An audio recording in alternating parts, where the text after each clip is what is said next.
انا ذات نفسي اقتنعت بالتمثيليه بتاعتكم، عملتوها صح يالا وطبختوها صح يالا. طبختوها صح وعملتوها صح. تمثيليه محترمه. الاهلي بطل الدوري المصري الممتاز للمره ال 45 في تاريخه، مبروك. ما شاء الله كسبوا 6. ما شاء الله اكبر. الاهلي يناقش فاركو على دماغه 6-0.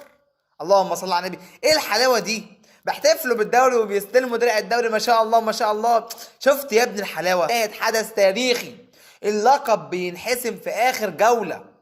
والاجمل من كده ان الفرقتين اللي بيتنافسوا على بطوله الدوري الاتنين بيحتفلوا بالبطوله. انا اول مره بقى في حياتي اشوف دي بصراحه. فرقتين بيحتفلوا بالبطوله. بيراميدز بعد ما كسب سيراميكا 5-1 بيحتفل ان هو البطل الدوري الحقيقي. والاهلي بعد ما كسب فاركو 6-0 بيحتفل ان هو بطل الدوري الرسمي.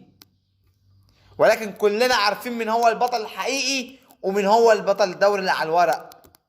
انا اول مره في حياتي بصراحه اشوف بيراميدز اللي كان بيلعب ماتش سيراميكا. وبصراحه انا هنا بحيي بيراميدز انه حضر المباراه وكسب سيراميكا 5، وهو عنده ماتش نهائي دوري ابطال افريقيا، وهو الممثل الوحيد لمصر في بطوله افريقيا المؤهله لكاس العالم للانديه. بساعات قبل الماتش، بساعات، ماتش سان داونز، ماتش العوده، ماتش حسم اللقب يوم الاحد. بالله عليك لو الاهلي هو اللي مكان بيراميدز كان لعب ماتش حسم الدوري النهارده.